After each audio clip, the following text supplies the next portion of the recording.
প্রায় 27 জন মানুষ সেখানে একেবারেই মারা যান ঘটনাস্থলে। তারপর তাদের ডিএনএ টেস্ট করে ইত্যাদি করে শনাক্তকরণ করতে হয়। আসলে এইটা একটা নৃশংস এবং বিভৎস ঘটনা, যেটা পূর্ব কলকাতা জলাভূমির ক্ষেত্রে ঘটেছে। আমরা দেখতে পাচ্ছি যে এই জলাভূমিটা গোটা পৃথিবীর কাছে এতটাই গুরুত্বপূর্ণ। এখানে নোংরা জলে বা ওয়েস্ট ওয়াটারে মাছের চাষ হয়। 50,000 মানুষ এর থেকে কী বলে জীবিকা নির্বাহ করেন। প্রত্যেক দিন প্রায় 50 টন করে মাছ ওঠে, প্রায় 410 টনের উপরে সবজি এখান থেকে যায় কলকাতার বাজারগুলোর এবং আশেপাশে।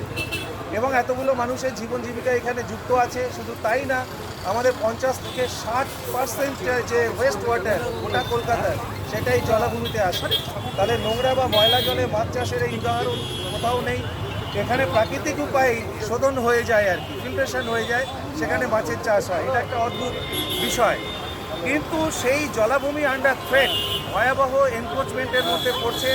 আমরা দেখতে পাচ্ছি যে সেখানে নগরায়নের নাম করে, মুনাফার নাম করে, লাভের নাম করে সেখানে গোডাউন তৈরি হচ্ছে।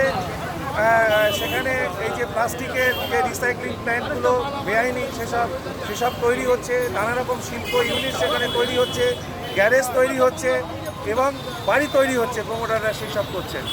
এই সবের জন্যেই এই জায়গাটা এনক্রোচ হয়ে যাচ্ছে। যতটা পরিমাণ আয়তন ছিল তার থেকে স্যাটেলাইট ইমেজারিতে দেখা যাচ্ছে আয়তন কমছে। নাজিরাবাদও যেই জায়গাটায় আমরা অনুষ্ঠান করতে যাচ্ছি এবং যেখানে এই ঘটনাটা ঘটেছে, সেটাও জলাভূমিকে ভরাট করে নিয়ে ওই রকম গোডাউন তৈরি করা হয়েছিল। এবং সেই গোডাউনের ক্ষেত্রে তাদের সেফটি ফায়ারের যে মেজারগুলো আছে, ফায়ার সেফটি মেজার, সেসবগুলো তারা কিছুই নেয়নি। ফলত অতগুলো শ্রমিক মারা গেল। কিন্তু আসলে এটা একটা প্রতীক হয়ে রইল যে এই যে দখল চলছে, আক্রমণ চলছে জলাভূমির উপরে। নাজিরাবাদের সেই ঘটনা, বিভৎস ঘটনা আমাদের চোখের সামনে এনেছিল। এই যে দখল, ভরাট, মুনাফা, লাভ একটা পরিবেশকে কতটা ক্ষতি করে দিতে পারে। সেই কারণেই আমরা নাজিরাবাদে আজকে সেখানে জমায়েত হব, এখানে মিছিল করে গিয়ে, এবং সেখানে সভা হবে। সার্বিকভাবে জলাভূমির গুরুত্ব সাংঘাতিক। গোটা বিশ্বের যে জলবায়ু পরিবর্তন হচ্ছে, গোটা পরিবেশের যে সামগ্রিকভাবে আমাদের গলিতার ভারসাম্য বিকৃত হচ্ছে, তার একটা বড় কারণ হচ্ছে এই জলাভূমিগুলোকে ভরাট করা। জলাভূমি, সেখানে বিল, বাওর ইত্যাদি, সেগুলোকে ভরাট করার আইন আমার দেশের সরকার দেয় না। যে আইনগুলো আছে, যে West Bengal inland fisheries act আছে, এখানে আমাদের কি বলে east Calcutta wetland conservation management, সেখানে রুল আছে 2006 সালে। আবার কেন্দ্রীয় সরকারের পক্ষ থেকে ওয়েটল্যান্ড যে আইন, wetland conservation and management act 2017, তার রুল আছে। এই সবগুলো নিয়ে সিকিওর করছে জলাভূমিগুলোকে। কিন্তু সেই জলাভূমি, তার সাথে যুক্ত রয়েছে মাছ, মৎস্যজীবী মানুষ এবং সেখানকার প্রকৃতি, সেখানকার জৈব বৈচিত্র্য।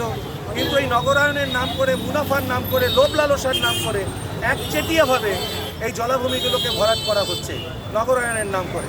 ভীষণভাবে ক্ষতিগ্রস্ত হচ্ছে। আবার আরেকদিকে মানে বন ধ্বংস করা হচ্ছে। জলাভূমি এবং বন দুটোকেই ধ্বংস যদি করা হয়, আজকে কি দেখতে পাচ্ছি, তাপমাত্রা কোন জায়গায় দাঁড়িয়েছে।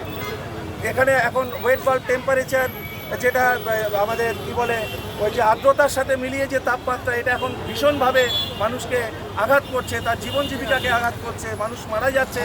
শহরের ক্ষেত্রে হিট আইল্যান্ড এফেক্ট হচ্ছে, আরবান হিট আইল্যান্ড এফেক্ট। এই সবের জন্য জলাভূমি এবং অরণ্যের ভীষণভাবে প্রয়োজন।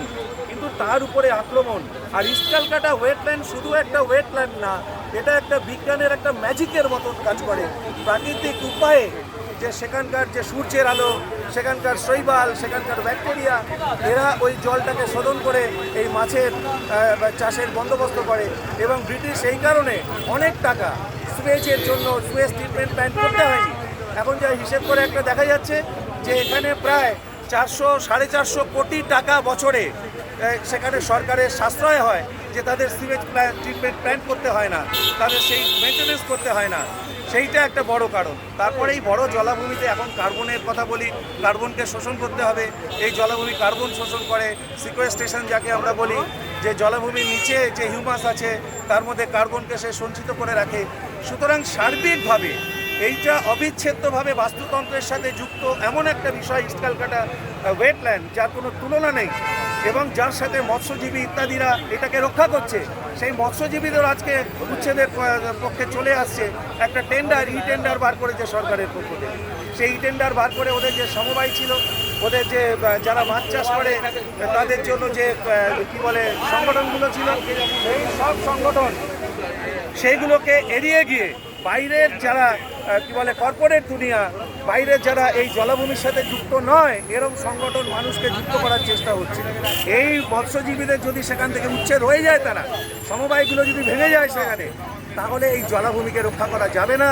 এবং কর্পোরেট মানে যে সংস্কৃতি এখনকার নগরায়নের যে সংস্কৃতি, উন্নয়নের নাম করে লুটতরাজ এবং মুনাফা চলছে, সেটা আরও বেশি বলবতী হবে।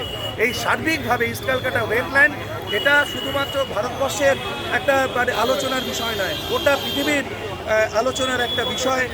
সেইটাকে রক্ষা করার প্রশ্নে, সংরক্ষণ করার প্রশ্নে মানুষকে যুক্ত করে সরকারের আইনকে পাশে আনার জন্যে আমাদের যে কি বলে দাবি তোলা, সেই দাবিগুলোকে আমরা তুলেছি এবং মানুষকে সমবেত করে নিয়ে আগামী দিনে ইস্ট ক্যালকাটা ওয়েটল্যান্ড যাতে এনক্রোচমেন্ট যা হচ্ছে এবং এখানে ময়লা জল আসার ক্ষেত্রেও তার কী বলে কম পড়ে যাচ্ছে, তাদের সমস্যা হচ্ছে, এই সবগুলোকে নিয়ে আমরা আন্দোলনের মধ্যে দীর্ঘদিন ধরেই আছি। আজকে সেই আন্দোলনের অংশ হিসেবে আমরা এই জলাভূমি দিবস এবারে আমরা এখান থেকে পালন করছি, প্রত্যেকবারই পালন করি। এখান থেকে গাজিয়াবাদ যাব এবং সেখানে আমরা সভা করব এবং ওই বিভৎস ঘটনা আমাদের চোখের সামনে আমরা রাখবো যে কত বড় বিভৎস ঘটনা একটা ওয়েটল্যান্ডকে বন্ধ করে করা যায় এবং তাদের এখনও পর্যন্ত কোনো শাস্তি হয়নি। আমাদের বিকাশ মঞ্চের পক্ষ থেকে আমরা নরেন্দ্রপুরে আমরা এফআইআর করেছিলাম, কিন্তু সেখানে অ্যারেস্ট হয়েছিল ওই ডেকোরেটরের মালিক এবং মোমো কোম্পানির যারা ম্যানেজার আছে, কিন্তু কোনো শাস্তির খবর আমাদের কাছে নেই। সার্বিক এই গোটা পরিস্থিতির নিরিখে আমরা আজকে এই জলাভূমি দিবসকে সফল করতে চাইছি। বিভিন্ন জেলা থেকে পশ্চিমবঙ্গ বিজ্ঞান মঞ্চ, সবুজ মঞ্চ সহ যে অন্যান্য যে পরিবেশ সংগঠনগুলো আছে তাদের প্রতিনিধিরা এখানে উপস্থিত হয়েছেন। আমরা এই 4টির সময় মিছিল করে যাব এবং ওখানে আমরা সভা করব এবং মানুষের দৃষ্টি আকর্ষণ করব, মানুষকে যুক্ত করে নিয়ে এই আন্দোলনে সামিল করার চেষ্টা করব। এটাই আজকে